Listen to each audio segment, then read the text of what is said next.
Welcome back. In this video, let's get started with understanding how to handle exceptions. Let's go to our IDE and start with creating a new project. File, new project, and I would want to call this 04 exception handling and say create. I would want to open in current window and add to currently open projects. So let's check those things up. Let's wait for the project to be set up. It should be done very quickly.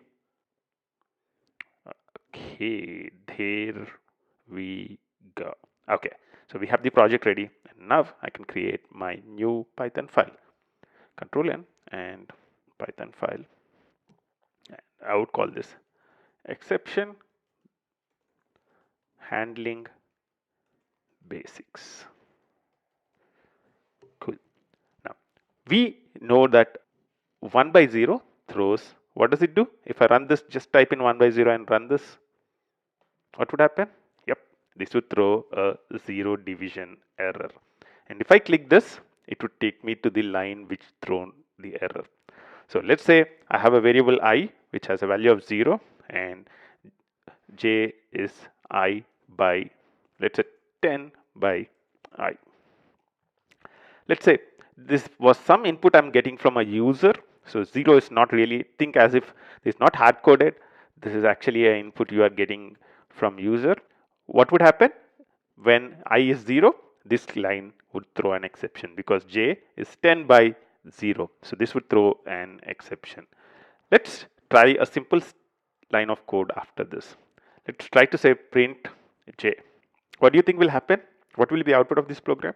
Executing the line, it's saying divide by 0, but you don't see the value of j being printed.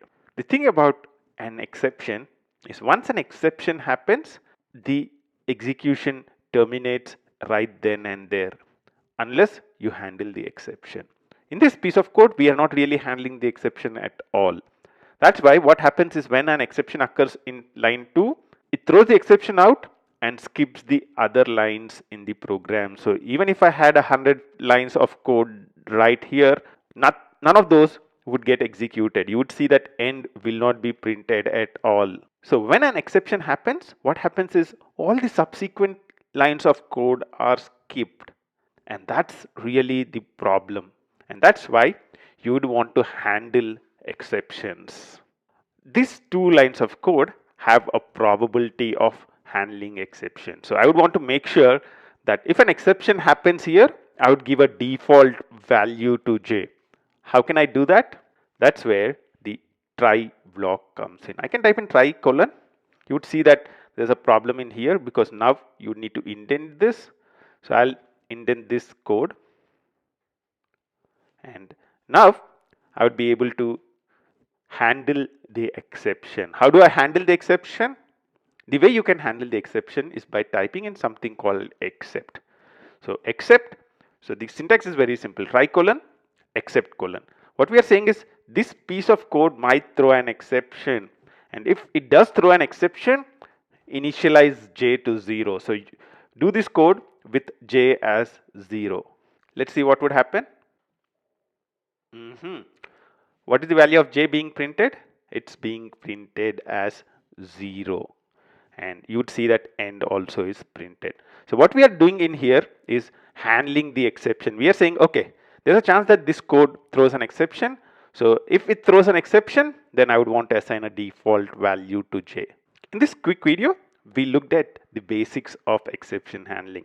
We learned that if an exception is not handled, then the subsequent lines of code are not executed.